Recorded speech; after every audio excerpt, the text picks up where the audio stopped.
नमस्कार, सादर जय जिनेंद्र। क्षमा ब्रेकिंग जैन न्यूज प्रतिदिन प्रातः, दोपहर एवं रात्रि में देश भर से संपूर्ण जैन समाज से संबंधित सही और सकारात्मक समाचारों के लिए देखना और सुनना न भूलें। साथ में आपसे विनम्र निवेदन है कि यदि आपने इस चैनल को सब्सक्राइब नहीं किया है तो कृपया अवश्य कीजिए और शेयर और लाइक करके धर्म प्रभावना में सहयोगी एवं सहभागी बनिए।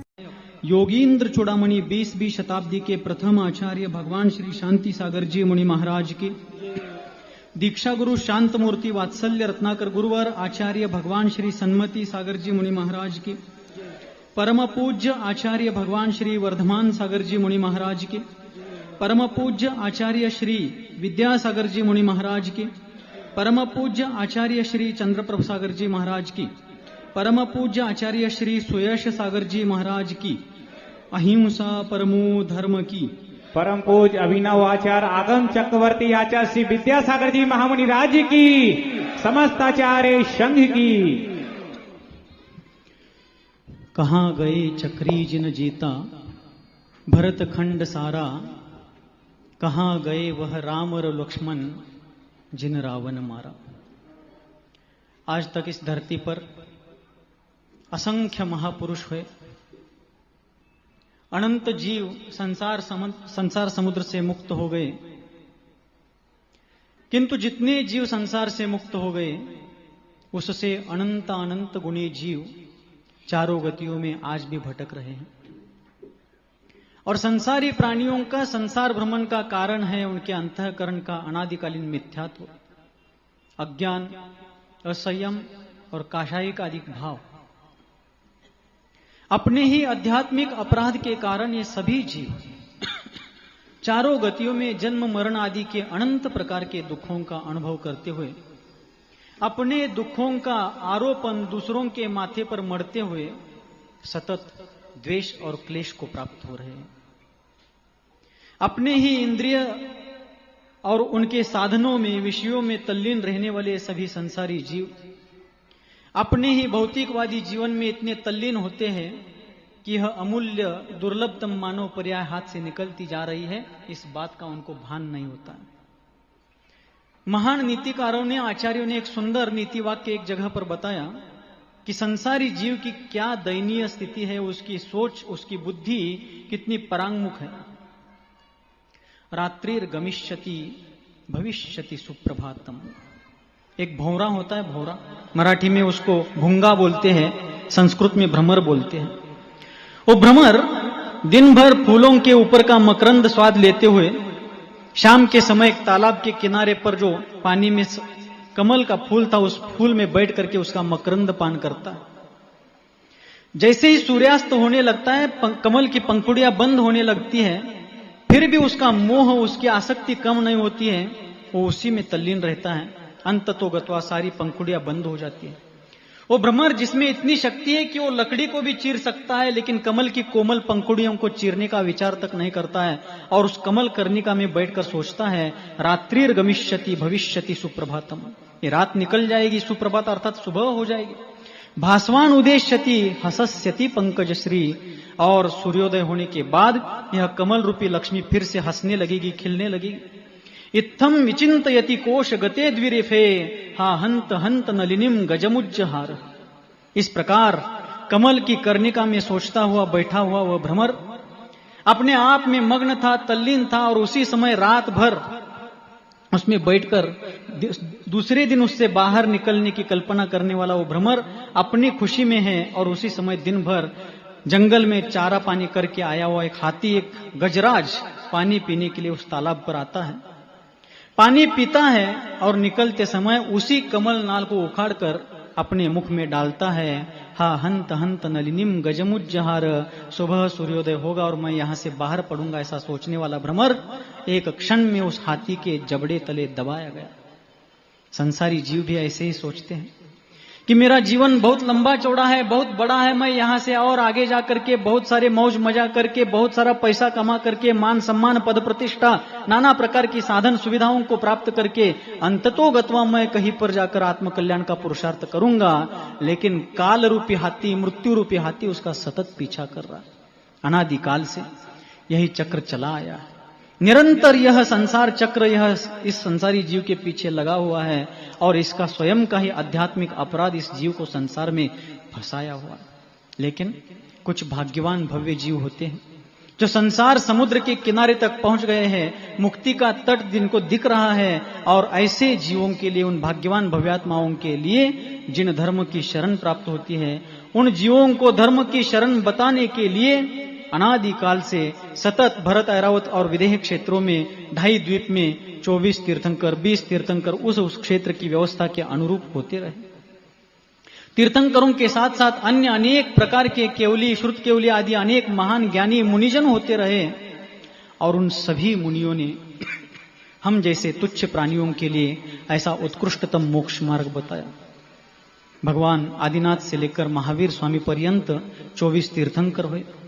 उनके बाद असंख्य अनेक ज्ञानी जन हुए, महान तपस्वी आचार्य हुए, किंतु पंचम काल का प्रभाव, उसमें भी दुष्मा काल और बीच के 650-700 वर्षों तक मुनि मुद्रा लगभग खंडित हो गई थी। 650-700 वर्षों तक अखंड भारतवर्ष में कोई भी आचार्य महाराज नहीं थे। तब जाकर के 650-700 वर्षों के अंतराल के बाद 100 वर्षों के पहले बुधवार दिनांक 7 अक्टूबर 1924 को समडोली के क्षितिज पर एक धर्म सूर्य का उदय हुआ, जो हम सभी के श्रद्धालोक के देवता चारित्र चक्रवर्ती आचार्य भगवान श्री शांति सागर जी महाराज के रूप में विराजित हैं, जिन्होंने जीर्ण शीर्ण खंडित मुनि परंपरा का पुनरुद्धार किया, उसका जीर्णोद्धार किया, असंख्य उपसर्ग झेले, अनेक परिश्रमों को सहन किया, यहां तक कि धर्म को संरक्षित करने के लिए, संवर्धित करने के लिए अपने प्राणों की बाजी तक लगा दी। मैं हमेशा कहता हूं कि शांति सागर नहीं तो कोई भी सागर नहीं, क्योंकि ध्यान से सुनिए, चतुर्थ काल में भगवान बनना एक अपेक्षा से बहुत आसान है। ध्यान से सुनना है, सिर्फ कान से मत सुनिए। चतुर्थ काल में भगवान बनना एक अपेक्षा से बहुत आसान है, किंतु पंचम काल में और उसमें भी 20वीं शताब्दी में शांति सागर बनना सबके बस की बात नहीं है। ऐसे महामहिम महाश्रमण आचार्य शांति सागर जी महाराज हुए। उनके पहले सैकड़ों वर्षों तक कोई आचार्य नहीं हुए, वे आचार्य हुए। उनके बाद अनेक मुनि आर्यिका आचार्य हुए, किंतु आचार्य शांति सागर जी महाराज एक ऐसे आचार्य हुए कि उनकी शोभा आचार्य पद के कारण नहीं थी, बल्कि आचार्य पद की शोभा शांति सागर जी महाराज के कारण वृद्धि को प्राप्त हुई। ऐसे महामहिम आचार्य महाराज हुए। उन्हीं की परंपरा में, उन्हीं की शिष्य परंपरा में, उज्जवल नक्षत्र जैसी परंपरा में अनेक अनेक महान गणमान्य मान्यवर आचार्य मुनि हुए। उसी श्रृंखला में मंच के पीछे आप देख रहे हैं आचार्य शांति सागर जी महाराज, हमारी गुरु परंपरा दिखाई गई। उनके दाएं हाथ में मुनि श्री वर्धमान सागर जी महाराज यानी आचार्य शांति सागर जी महाराज के ही गृहस्थ जीवन के बड़े भाई हैं। उनके दाएं हाथ में मुनि श्री आदि सागर जी महाराज, जिनका जन्मस्थान शेड़बाल था। उन्हीं के शिष्य आचार्य श्री श्रुत सागर जी महाराज, जो शिरोल के पास हसूर के नगर गौरव है, महान ज्ञानी कर्णानुयोग के विद्वान आचार्य हुए। उनके शिष्य आचार्य श्रुत सागर जी महाराज के शिष्य हमारे गुरु की, जो जिनके हृदय रूपी पद्म सरोवर से विश्वव्यापी वात्सल्य की लोक कल्याणकारी धर्म गंगा निर्व्याज रूप से निरंतर बहती थी, जो भगवान सन्मति नाथ के लघुनंदन थे, जो चारित्र चक्रवर्ती आचार्य शांति सागर जी महाराज के मूल संघ आचार्य परंपरा के आभूषण स्वरूप थे, जिनका जीवन मानवता का मानदंड और उदारता का उदाहरण था, जो धर्मरथ के समर्थ सारथी है, जिनका जीवन शरणागतों के लिए आश्रित जनवत्सल है, जो संसार समुद्र में डूबने वालों के लिए अभेद्य धर्मनौ का समान है, जो अज्ञान के अंधकार में उलझे हुए लोगों के लिए रत्नत्रय के रत्न दीप समान है, और मूलाचार ही जिनका साधन है और समय सार ही जिनका साध्य है। ऐसे मेरे जीवन के सर्वे सर्वा भाग्य विधाता आचार्य गुरुवर सन्मति सागर जी महाराज, आचार्य श्रुत सागर जी महाराज के शिष्य, उनसे दीक्षा लेने का सौभाग्य मेरे जैसे पामर को प्राप्त हुआ, हमारे गुरु बंधुओं को प्राप्त हुआ, और उन्हीं आचार्य देव के शिष्य हुए आचार्य वर्य श्री वर्धमान सागर जी महाराज। आज आपके सामने बैठे। अभी कुछ समय पहले आर्यिका श्री शुद्धोहम श्री माता जी ने कहा कि उन्होंने कभी मेरे आंखों में आंसू नहीं देखे थे। हमारे गुरुदेव सन्मति सागर जी महाराज हमेशा कहते थे, दो पंक्तियां, मराठी की पंक्तियां कहते थे की अश्रू ढाळू नकोस वेड्या, जगाला दुःख कळत नाही, आम्ही देखील रडतो पण ते डोळ्यांनाही कळत नाही, आम्ही देखील रडतो पण ते डोळ्यांनाही कळत नाही। कुछ भूमिकाएं ऐसी होती है कि जहां अपना दुख अंधियारे में निगलना पड़ता है, सबके सामने व्यक्त नहीं कर सकते। लेकिन आज भावनाएं नहीं रोक पाया। उसका कारण यह था कि आचार्य महाराज के स्वर्गारोहण के बाद हम जिनकी छत्र छाया में बड़े हुए, जिनका हाथ पकड़ करके इस मार्ग पर चलने का हम सभी को साहस प्राप्त हुआ, जिनके मार्गदर्शन में इस महावीर के महामार्ग की यात्रा हम लोग कर रहे थे, जिनके चरणों में बैठ करके हम सुबह शाम आचार्य वंदना करके दैवसिक रात्रिक प्रायश्चित्त लेते थे, जिनके आदेश उपदेश के अनुसार विहार करते थे और सारी संघ की गतिविधियां होती थी, आज वे नीचे बैठेंगे और उनके सामने मुझे उनके ऊपर बैठना पड़ेगा। एक कर्तव्य कठोर भार मेरे जीवन में आज आया है, यह सोच करके मन उस समय व्याकुल हो रहा था। पूज्य बड़े महाराज जो मेरे लिए गुरु तुल्य है, धर्म सागर जी महाराज, उनके ऊपर, उनसे ऊपर बैठना पड़ेगा, यह सोच करके उस समय अश्रुओं को नहीं रोक पाया। आचार्य वर्धमान सागर जी महाराज की तरफ देखी, ध्यान से देखी। आप लोग समझते हैं, आप प्रापंचिक गृहस्थिक जीवन जीने वाले हैं। आपने बहुत से ऐसे लोगों को देखा होगा कि फटी हुई चप्पल जूतियों को त्याग करना भी बहुत से लोगों को संभव नहीं है। इतने विशाल संघ का सहजता से त्याग करना और इस उच्चासन का त्याग करना ऐरे गैरे का काम नहीं।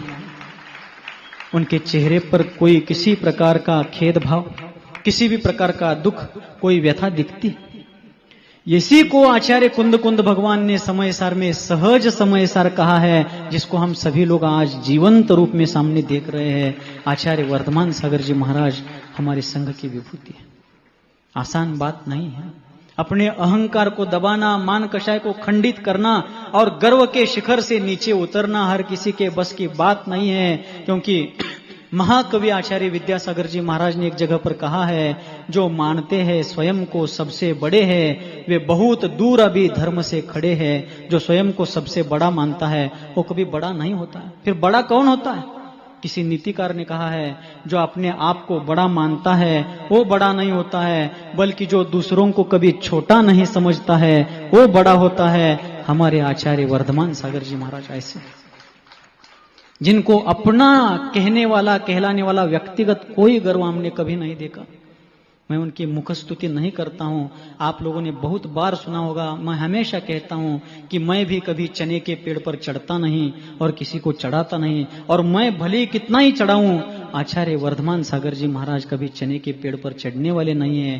क्यों? क्योंकि नारियल के पेड़ से नीचे गिरने पर जितनी चोट नहीं आती, उससे ज्यादा चोट चने के पेड़ से नीचे गिरने पर आती है। ये इतनी सरलता की मूर्ति और एक विशेषता है उनकी। आज इस कलिकाल में, इस भयंकर हुंडावसर्पिणी काल में समर्पित शिष्य मिलना बहुत दुर्लभ है। शिष्य तो हजारों मिलेंगे, लेकिन समर्पित शिष्यों की प्राप्ति होना बहुत दुर्लभ है। हमारे गुरुदेव ऐसे भाग्यवान थे, सन्मति सागर आचार्य देव ऐसे भाग्यवान थे कि जिनको वर्धमान सागर जी जैसा ऐसा शिष्य मिला कि जिन्होंने अपने 2004 से लेकर आज 2026 22 वर्ष की मुनि साधना में एक बार भी गुरु आज्ञा का भंग नहीं किया। अभंग रूप से गुरु आज्ञा का पालन करने वाला ये शिष्योत्तम, ऐसे हमारे आचार्य महाराज। यह संघ एक रत्नों की माला है। हमारे बड़े महाराज, आज सुबह जब मैं मंदिर जी में उनके कक्ष में गया, कंटाळा आलाय, चालेल ना थोडा वेळ? ह्याच मंडपात आहे का तुम्ही मनानं त्या मंडपात आहे? आज सुबह जब मैं उनकी कक्ष में गया, उनके चरणों में बैठकर मैं नमस्ते कर रहा था, मन द्रवीभूत हो रहा था कि आगे चाह करके भी मैं बहुत प्रयास करूंगा, मैं चाहूंगा कि उनके चरणों में नीचे बैठ करके उनको नमस्ते करूं, लेकिन वो करने नहीं देंगे। आज अंतिम बार उनसे नीचे बैठने का प्रसंग मेरे ऊपर आ रहा है। यह संघ एक ऐसा संघ है, इस संघ में बैठे हुए ये सभी मुनिराज रत्नों की तरह है और उस रत्नों को, अलग अलग रत्नों को गुरुदेव सन्मति सागर जी महाराज और गुरुदेव वर्धमान सागर जी महाराज ने वात्सल्य के धागे में पिरो करके रत्नमाला बनाई हुई है। ऐसा संघ, यह संघ, अपने ही संघ की स्तुति नहीं कर रहा हूं, वास्तविकता बता रहा हूं। इस संघ में हर क्षेत्र से आए हुए मुनि हैं, मध्य प्रदेश से, महाराष्ट्र से है, कर्नाटका से है, दूर दूर प्रांतों से आए हुए मुनि इस संघ में शिष्यत्व को धारण किए हुए, लेकिन सभी आनंद के साथ। वयोवृद्ध मुनि है, मध्यम वयस्क है, अल्प उम्र के कम है, लेकिन सभी एकमेक के साथ जीवन जीने वाले, एकमेक के सुख दुख में सम्मिलित होने वाले, एकमेक की वेदना संवेदना में अपना मान करके चलने वाले ये सभी मुनि महाराज, ये हमारा परिवार है। आज यहाँ पर इन सभी ने, पूज्य गुण सागर जी महाराज, निर्यापक श्रमण श्री सिद्धांत सागर जी महाराज ने सभी भूमिकाएं बताई कि आयोजन किस कारण से हुआ, कैसे हुआ, लेकिन उसमें एक बीच बात मैं आज बताना चाहता हूं। आप लोगों ने देखा कि आचार्य वर्धमान सागर जी महाराज ने आचार्य पद का त्याग किया, लेकिन मैं पूर्ण विश्वास के साथ कहना चाहता हूं कि आज सिर्फ एक आचार्य ने आचार्य पद का त्याग नहीं किया है, बल्कि दो लोगों ने आचार्य पद का त्याग किया है। जो विद्यमान थे उन्होंने निस्पृहता पूर्वक उसका त्याग किया, लेकिन जो गुरुदेव के सबसे विश्वास पात्र शिष्य थे, जो गुरुदेव के सबसे पुराने शिष्य थे, ऐसे निर्यापक श्रमण सिद्धांत सागर जी महाराज भी इस बारे में पूर्ण रूप से निष्पृह रहे। जब इस बात का चर्चा संघ में चली थी, मैंने उनसे संपूर्ण हृदय के साथ आग्रह किया था कि आप इस पद को सुशोभित कीजिए।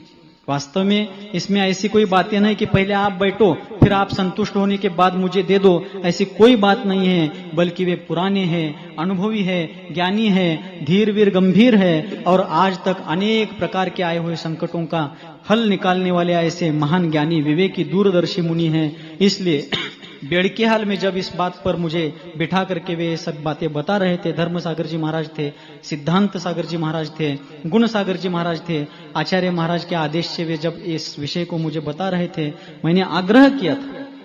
लेकिन सिद्धांत सागर जी महाराज, आसान बातें नहीं हैं।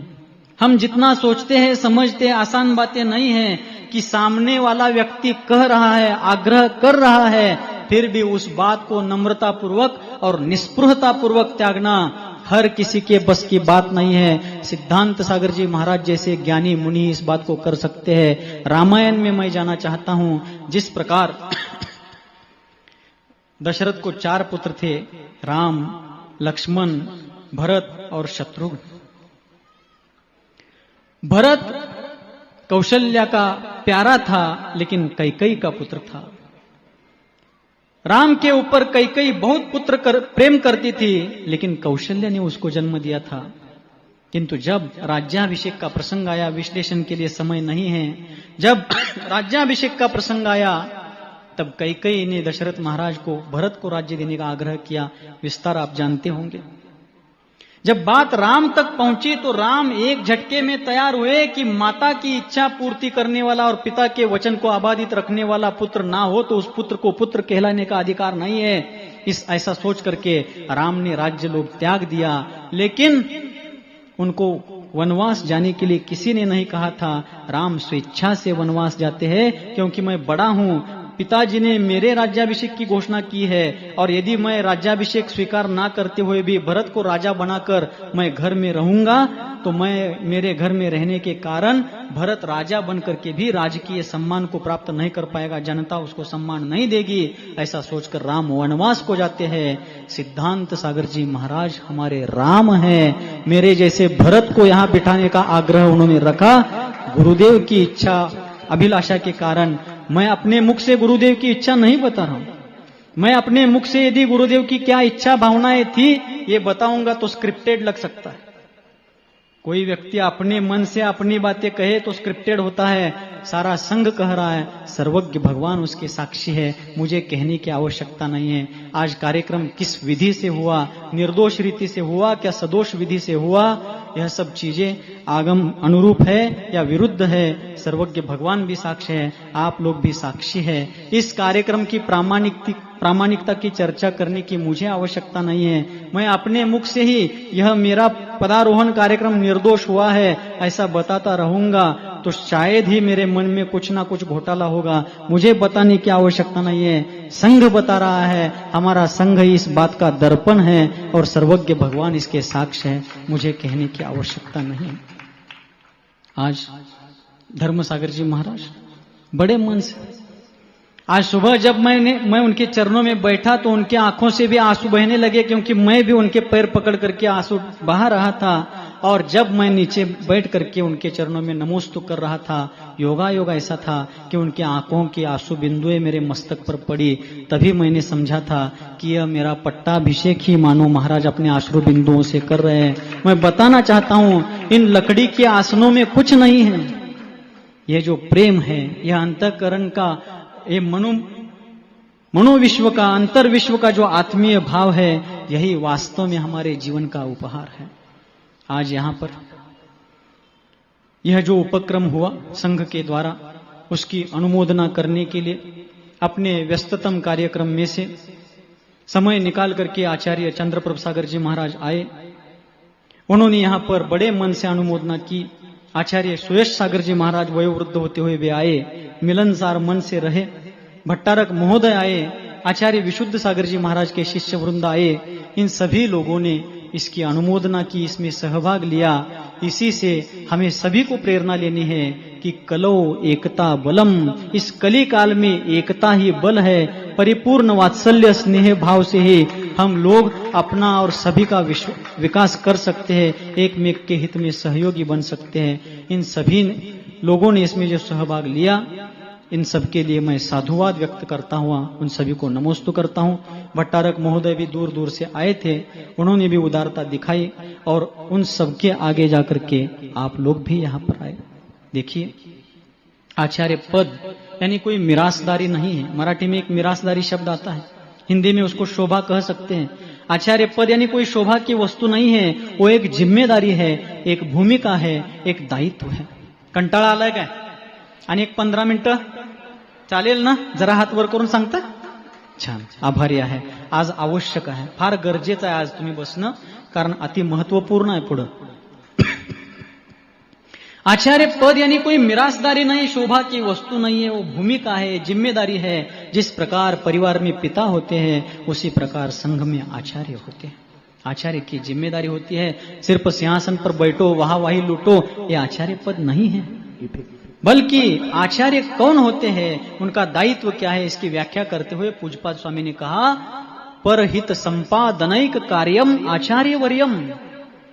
अपना कल्याण तो मुनि पद में ही होता है, आचार्य पद में आत्म कल्याण पूर्ण रूप से नहीं हो सकता, अंत में उसको छोड़ना पड़ता है, जिसका आदर्श कीर्तिमान आज इन महामहिम मुनिवर ने अपने सामने प्रस्थापित किया। किंतु संघ को चलाने के लिए, चतुर्विध संघ का मार्गदर्शन करने के लिए, तीर्थंकरों के शासन का रथ आगे खींचने के लिए किसी ना किसी को आचार्य होना जरूरी है। आचार्य कौन होते हैं? जो अपने साथ साथ शरणागतों को शरण देकर के संसार समुद्र से पार होने के लिए हस्तावलंबन देते हैं। एक उदाहरण के माध्यम से समझाना चाहता हूं। हम सभी लोग बहुत बार नदी पार कर चुके हैं। नदी पार करने के दो साधन होते हैं, एक होता है पुल, ब्रिज, सेतु, और दूसरा होता है नाव, नौका। उन दोनों में फर्क यह होता है कि पुल के ऊपर से बहुत सारे व्यक्ति, वाहन, यान आते जाते हैं, लेकिन पुल वही का वही रहता है।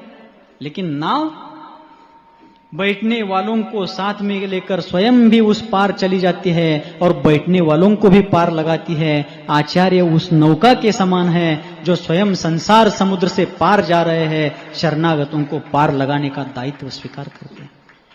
ये कोई मिरासदारी नहीं है, ये शोभा नहीं है, शोभा की वस्तु नहीं है, ये दायित्व है, ये कर्तव्य है, ये जिम्मेदारी है।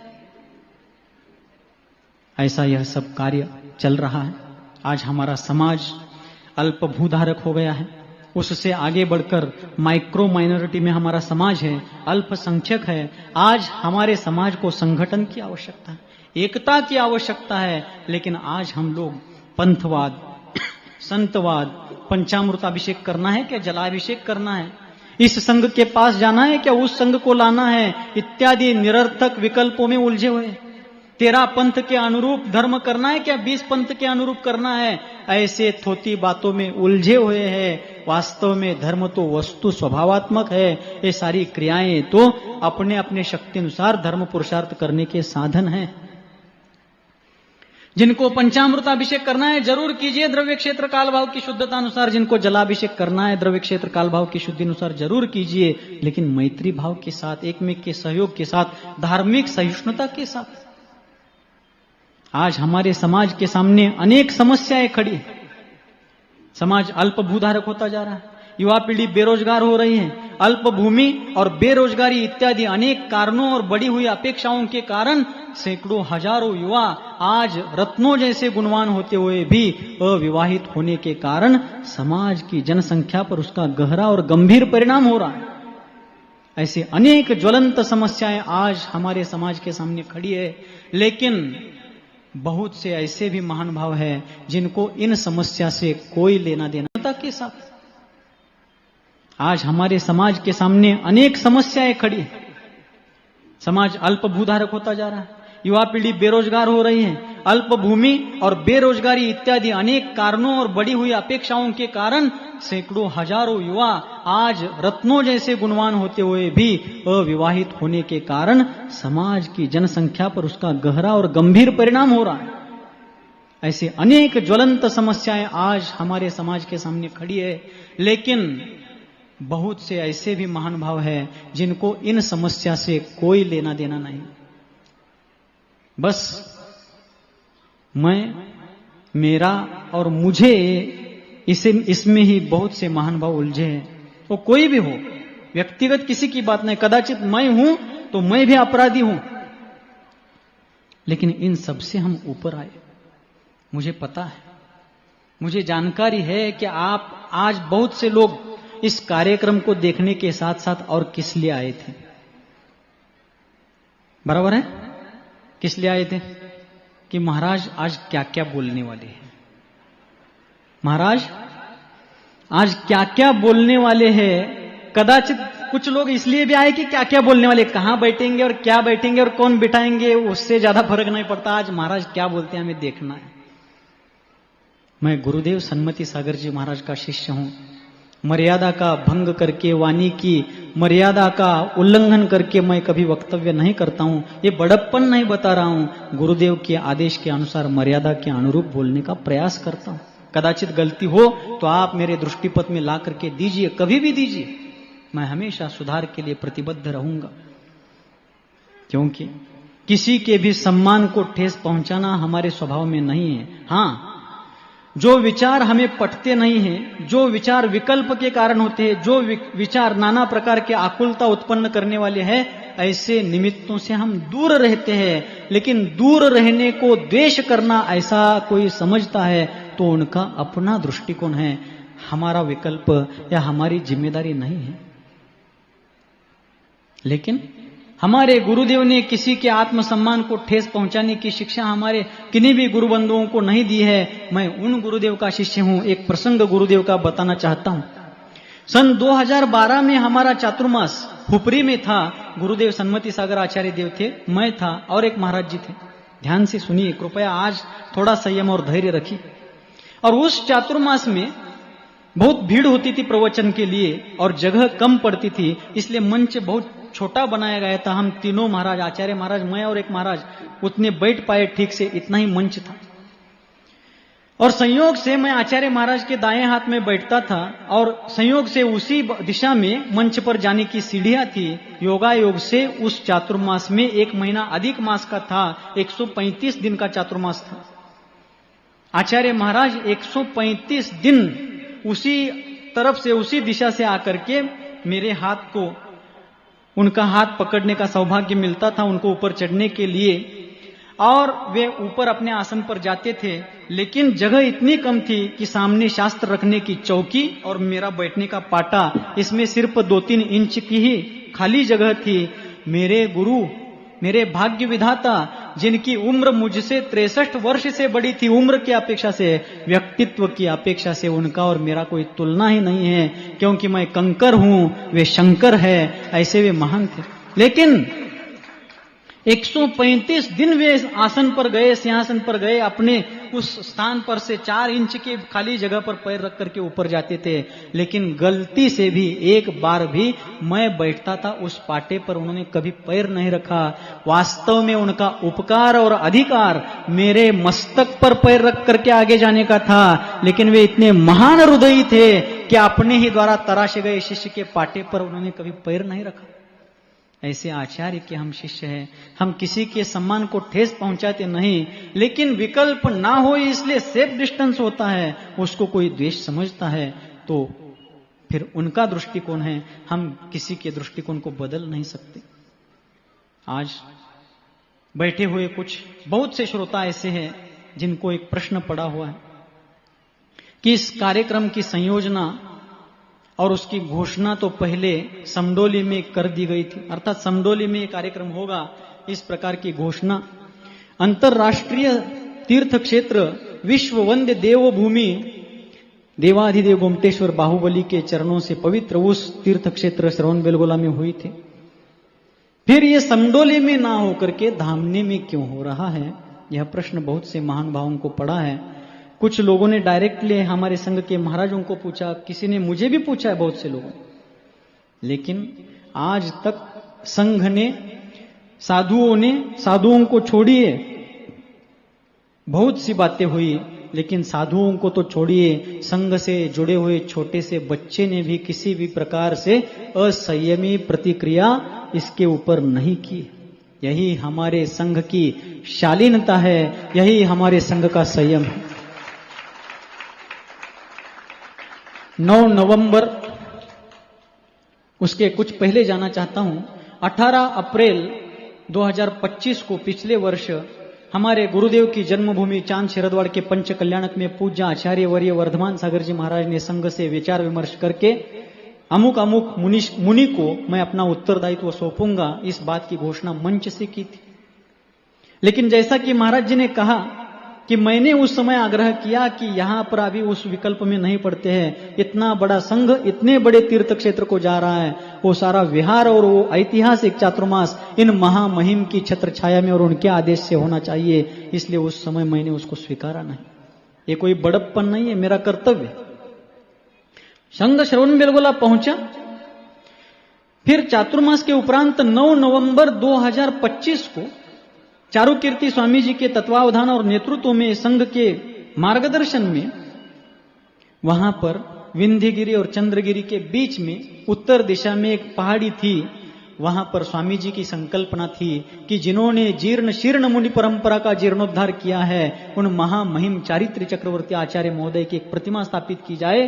तो संघ ने सहर्ष अनुमोदना की और संघ की यात्रा कराने वाले श्रावकों ने, महानुभावों ने उस प्रतिमा की पूरी राशि उनके लिए दान दे दी और 9 नवंबर को उस प्रतिमा की स्थापना हुई, जिसका नाम शांति सागर महाराज के नाम से शांतिगिरी के रूप में उद्घोषित किया गया। और उसी कार्यक्रम में एक बात डिक्लेयर की गई कि 20 फरवरी 2026 को समडोली धर्मनगरी में आगामी आचार्य पद पदारोहण का कार्यक्रम होगा। ये तो घोषणा हो गई। और उसके 2 दिन बाद 11 नवंबर को आचार्य महाराज और उनके साथ वयोवृद्ध मुनियों का विहार हुआ। उसके 2 दिन बाद 13 नवंबर को हमारा सिद्धांत सागर जी महाराज आदि मुनियों का विहार हुआ।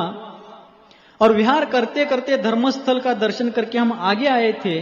ध्यान से सुनिए। और 22 नवंबर 2025 को, कितनी तारीख है? 22 नवंबर 2025 को सोशल मीडिया पर एक पोस्ट आई। क्या पोस्ट आई? कि आचार्य वर्धमान सागर जी महाराज के संघ के 4 महाराजों को गाड़ी से श्रवणबेलगोला से सांगली एरिया में भेजा गया। ध्यान से सुनिए, सभी लोग ध्यान से सुनिए। मैं कमरे में नहीं बोल रहा हूं, मंच पर बोल रहा हूं। ध्यान से सुनना, जो सोशल मीडिया पर बात आई थी वो बिल्कुल सत्य है। सत्य को स्वीकार नहीं करने वाला मुनि तो क्या मनुष्य भी नहीं कहलाएगा। किंतु किसी भी बात के तह तक पहुंचना चाहिए, पूरी जानकारी लेनी चाहिए। 27 या 28 अक्टूबर को, एक दिन आगे पीछे हो सकता है, 27 या 28, 25 तारीख को अक्टूबर के चातुर्मास समाप्त हुआ। 27 या 28 तारीख को संघ ने बैठकर विचार करके 4 मुनियों को चौपहिया गाड़ी से सचमुच में श्रवणबेलगोला से यहां चांद शिरदवाड़ में भेजा था। लेकिन एक बात ध्यान रखिए, हमने मुनियों को भेजा नहीं था, उनको हमें भेजना पड़ा था। क्यों भेजना पड़ा, किसी ने विचार किया? लेकिन विचार किए बिना ही कुछ महानुभावों ने गलत तरीके से उसको सोशल मीडिया पर फैला दिया। उससे हमारा कुछ नुकसान नहीं हुआ, क्योंकि उन मुनियों को गाड़ी से भेजना हम आगमोचित नहीं समझते हैं, अनुकरणीय तो बिल्कुल नहीं मानते हैं। लेकिन मैं फिर से कह रहा हूं कि उन मुनियों को हमने गाड़ी से नहीं भेजा, बल्कि हमें भेजना पड़ा उनको। क्यों? सबकी उम्र 80 से ऊपर तो थी, लेकिन उम्र से भी ज्यादा उनकी जो शारीरिक स्थिति ऐसी हुई थी, जिन्होंने भी उनको आंखों से देखा है, वे लोग उस बात को सहर्ष स्वीकार करेंगे कि इन मुनियों को इस तरह से भेजा गया, उनके ऊपर दया की गई है। हम दोषों को दोष मानते हैं, दोष को दोष ही स्वीकार करते हैं। उन मुनियों को भी प्रायश्चित्त देना है, लेकिन अभी उनके कुछ उपचार वगैरह चल रहे हैं, संघ उस पर भी विचार कर रहा है, हमें भी विचार है, हम भी सोचते हैं। आज इस मंच पर उन 4 महाराजों में से एक महाराज नहीं आ पाया। क्यों? आज भी वे अत्यवस्थ हैं। ऐसी स्थितियों में दिन में 3-4 बार उनको डिसेंट्री लगती थी। शरीर की वयोवृद्धता के कारण, इंद्रियों की शिथिलता के कारण उस पर नियंत्रण नहीं रह पाता था। ऐसी बहुत सी समस्याएं थी। एक महाराज की हड्डियों में पूरा क्रैक हुआ था, एक महाराज को एक आंख से पूरा नहीं दिखता है, दूसरी आंख कमजोर हो गई है। ऐसी स्थिति में उनको 650-700 किलोमीटर चला करके लाना संभव नहीं था। ठंड का मौसम था। ऐसी विपरीत प्रतिकूल परिस्थितियों में हमने भेजा है, मौज मजा के लिए नहीं, ना इलाज के कारण उनको भेजना पड़ा है। फिर कोई कह सकता है कि ऐसी स्थिति थी तो उनको लेकर के ही क्यों गए? पहली बात तो सारे वयोवृद्ध मुनि महाराजों की तीर्थ यात्रा करने की भावना थी, और बाकी सब मुनि जाए और ये 3-4 मुनि यहां रहे तो उनको कौन संभाले? उनकी चर्या कौन करेगा? अकाल में ही उनको समाधि का प्रसंग आएगा तो उनकी समाधि कौन संभालेगा? ऐसे सारी चीजों का मंथन चिंतन संघ ने किया, इसलिए उनको हम ले गए। आते समय बहुत भयावह प्रतिकूल उनकी शारीरिक स्थिति थी, इस कारण से उनको भेजना पड़ा। यदि गाड़ी से मौज के रूप में ही भेजना था तो हमारे आचार्य वर्धमान सागर जी महाराज, जिनकी उम्र लगभग 80 के पास है, 76-77 वर्ष की उम्र है, दोनों पैर लड़खड़ाते हैं, हाथ थर थर कांपते हैं, लेकिन इस दुर्बल काया में, क्षीण अवस्था में भी मुनियों के हाथ का सहारा लेकर के 700 किलोमीटर तक ये साधु चलता हुआ आया। पार्श्व सागर जी महाराज कहां बैठे हैं? 87 वर्ष के पार्श्व सागर जी महाराज है, निचली पंक्ति में उस दिशा से 3 नंबर के। बैठो, इलेक्शन समाप्त हुए, बैठो। हाँ, अखाड़े में वो पहलवान की करके आए, इसलिए पहलवान जैसे खड़े, बैठिए। 87 वर्ष उम्र है, चलते आए। 80 पार बहुत से मुनि हैं। 84 वर्ष के गुण सागर जी, धर्म सागर जी महाराज है, और भी बहुत सारे वयोवृद्ध मुनि महाराज है। यदि गाड़ी से मौज के रूप में भेजना होता तो चलो भाई 20-21 सीटर गाड़ी करो, धर्मस्थल आदि यात्रा करके सभी चलते हैं, ऐसा करते फिर। और सोशल मीडिया पर जो वीडियो प्रसारित किया गया, उसके पीछे भी एक षड्यंत्र था। क्यों? क्योंकि समदोली में कार्यक्रम होने नहीं देना था।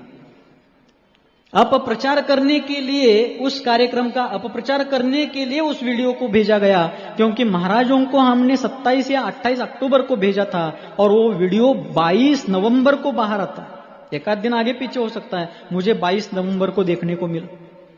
और उसमें महालक्ष्मी चैनल के वे महानुभाव वक्तव्य करते समय किसी से जानकारी ले रहे थे, और वे कन्नड़ भाषी शेमनेवाड़ी के कोई महानुभाव जानकारी उस चैनल वाले को दे रहे थे। वो बता रहे हैं कि श्रुत सागर जी महाराज को बहुत डिसेंट्री लगी है, लेकिन चैनल वाले बोलते हैं हाँ डायपर लगा रहे हैं। डिसेंट्री का अर्थ डायपर करने वाले लोगों की बुद्धि का क्या विचार किया जाए। लेकिन ये सोच समझकर किया गया था, क्योंकि समडोली के ऊपर आक्षेप लेना था, समडोली से इस कार्यक्रम को स्थानांतरित करना था। लेकिन उस बारे में मैं तथ्य पर जाना चाहता हूं। संघ समडोली वालों के पास नहीं गया था कि हमें कार्यक्रम के लिए कोई गांव नहीं मिल रहा है, कोई जगह नहीं मिल रही, आप तो ले लो बाबा। बल्कि समडोली वाले आग्रह के साथ, आत्मीयता के साथ संघ के पास, आचार्य महाराज के पास आए कि श्रुत सागर जी महाराज और सन्मति सागर जी महाराज के समय से ये संघ महावीर जिन मंदिर समडोली से जुड़ा हुआ है और ये कार्यक्रम हम समडोली में ही लेंगे। उनका महीनों तक का आग्रह था, इसलिए आचार्य महाराज, सिद्धांत सागर जी आदि महाराज और कुछ महानुभावों ने विचार करके समडोली में कार्यक्रम आप चाहते हैं तो ठीक है, ऐसी स्वीकृति दी थी। संघ नहीं गया था उनके पास। दूसरी बात, आचार्य शांति सागर जी महाराज की प्रतिष्ठा को मेरे इस कार्यक्रम के कारण यदि धक्का लगता है तो क्या आचार्य शांति सागर जी महाराज इतने छोटे व्यक्ति हैं? एक कंकर के कारण मेरू पर्वत की ऊंचाई कम होती है? एक दीपक जलाने के कारण क्या सूर्य का प्रकाश कम होता है? नहीं होता है। शांति सागर जी महाराज सुमेरु पर्वत से भी उत्तुंग व्यक्तित्व के धनी है और आकाश, विशाल आकाश द्रव्य से भी अनंत गुना महान व्यक्तित्व के धनी है। मेरे जैसे तुच्छ व्यक्ति के कारण उनके व्यक्तित्व को, सम्मान को धक्का कैसे पहुंच सकता है? लेकिन जिनके जो भी भाव हो, उन्होंने जो कुछ भी किया वो उनका कर्म है, हमारा भी कर्म है, वो निमित्त है, हमारे कर्म का ऐसा उदय है, ऐसा ही हम समझते हैं। उनको हम अपराधी नहीं मानते हैं। यदि हम उनको आरोपी के, अपराधी के पिंजरे में खड़े करेंगे तो हमने अध्यात्म और कर्म सिद्धांत क्या समझ लिया? लेकिन आज समाज किस दिशा में जा रहा है? और फिर भी कार्यक्रम समडोली से निरस्त नहीं हो रहा था। ये देख करके सोशल मीडिया पर 7 दिसंबर को एक पोस्ट आई थी। हम उस समय सौदा मठ से विहार करके रास्ते में आए थे और उस पोस्ट पर डाला गया था कि मेरा नाम था उसमें। मुझे पढ़ करके हमारे महावीर भैया ने सुनाया कि विद्यासागर जी महाराज भट्टारक परंपरा को नहीं मानते हैं, पंचामृत अभिषेक का विरोध करते हैं, आर्ष परंपरा के विरोधक है, ऐसे वैसे बहुत सी बातें हैं। मैं आप सबके सामने एक प्रस्ताव रखना चाहता हूं। मेरे 16 साल के मुनि जीवन में किसी भी भट्टारक के पदोचित सम्मान को ठेस पहुंची हुई हो, हमारे आदरणीय लक्ष्मी सेन स्वामी जी आज यहाँ पर विराजमान हैं, उनसे भी मैं आग्रह करता हूं कि मेरे कारण उनको हो, जिनसेन भट्टारक जी को हो, चारू कीर्ति जी को हो, या किसी भी भट्टारक जी के पदोचित सम्मान को ठेस पहुंची हो, आप मंच से कहिए, आप कोई भी कहे, मैं यही से प्रायश्चित लेता हूं। मैंने पंचामृत अभिषेक का विरोध किया है, ऐसा कोई एक भी प्रमाण प्रस्तुत कीजिए, मैं आज चौराहे पर प्रायश्चित लेता हूं। नांदनी में अभी पिछले साल पंचकल्याणक आचार्य विशुद्ध सागर जी महाराज के सानिध्य में हुआ था। उस समय हमने सभी ने बैठ करके पंचामृताभिषेक देखा था। उसका विरोध करने का कारण क्या है? द्रव्य क्षेत्र काल भाव की शुद्धि से यदि वो किया जाता है तो वो भी आगमोचित ही है, बस शुद्ध द्रव्य आदि चाहिए। लेकिन एक ईर्ष्या, एक असूया, एक मत्सर, एक तिरस्कार की भावना, ठीक है, वो भी उनके भाव है, उनके कर्म है, हमारा कर्म है, मैं आरोप नहीं कर रहा हूं। फिर आगे जाकर के शांतिनाथ जिन मंदिर समडोली के बहुत से महानुभाव नांदनी मठ में गए। ये मैं तकरार नहीं बता रहा हूं, बल्कि लोगों की जिज्ञासा का सिर्फ स्पष्टीकरण दे रहा हूं।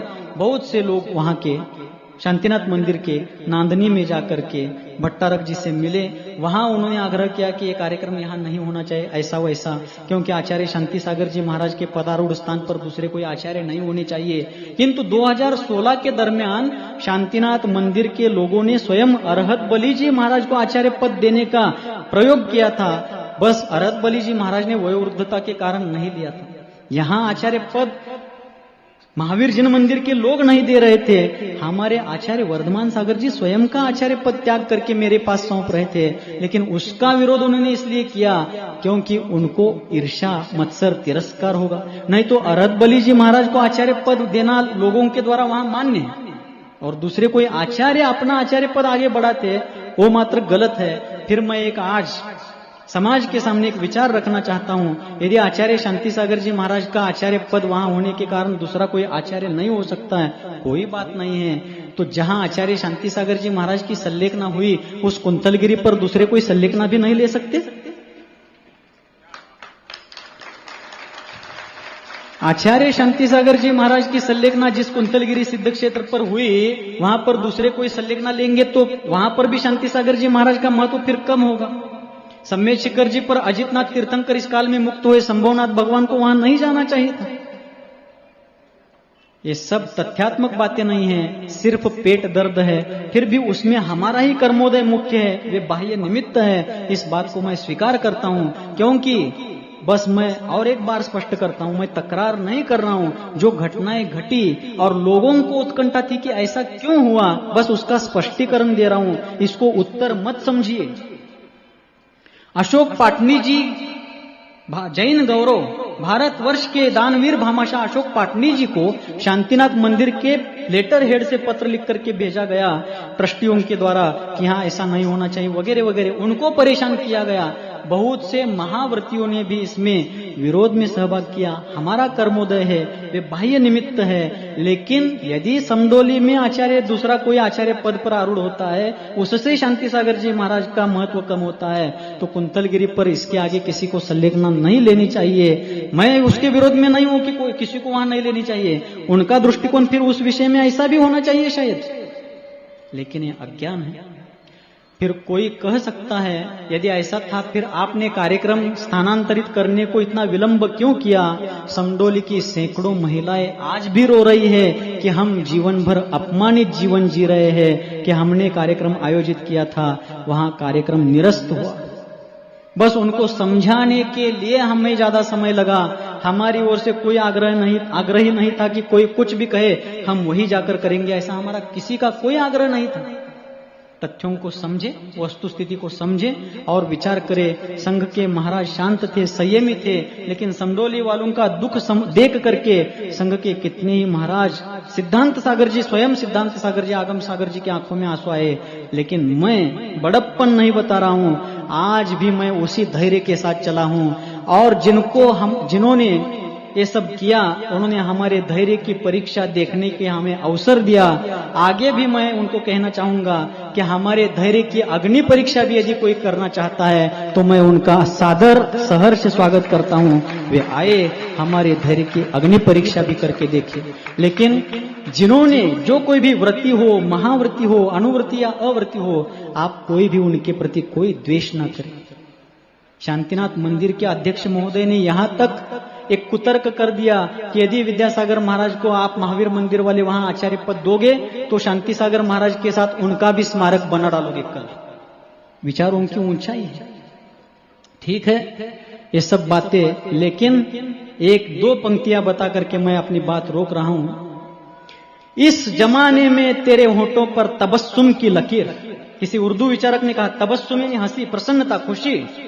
इस जमाने में तेरे होठों पर तबस्सुम की लकीर, हंसने वाले तेरा पत्थर का कलेजा होगा, हंसने वाले तेरा पत्थर का कलेजा होगा।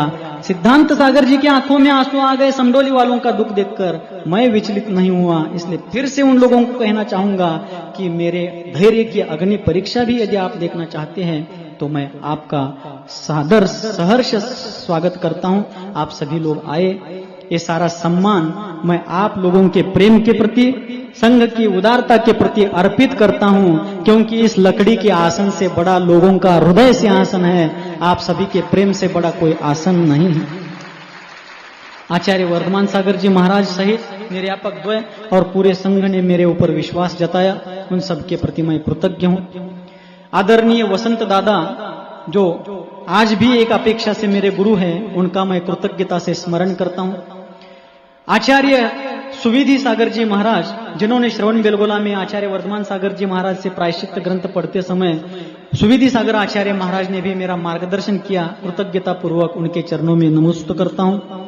और आप सबने आज तक परिचित अपरिचित होते हुए भी मेरी वयावृत्ति आदि की, आप सबका महान उपकार है आप सबके प्रति, और जन्म देने वाले, पालन पोषण करने वाले इन सभी के प्रति और गुरुदेव के प्रति अपनी कृतज्ञता व्यक्त करता हूं। फिर भी इस विषय का स्पष्टीकरण करते हुए किसी को भी ठेस पहुंची हो, विशेषकर शांतिनाथ जिन मंदिर के, समडोली के महानुभावों को ठेस पहुंची हो, तो मैं उनको भी क्षमा चाहते हुए उनकी क्षमा मांगता हूं। और आप सभी के प्रति कृतज्ञता के भाव रखते हुए, जिन धर्म के प्रति कृतज्ञता के भाव रखते हुए वाणी को विराम देता हूं।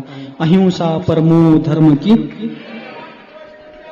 परम पूज्य आगम चक्रवर्ती समता योगी मुनिवर बालयति संत आचार्य श्री विद्यासागर जी महामुनिराज की जय हो।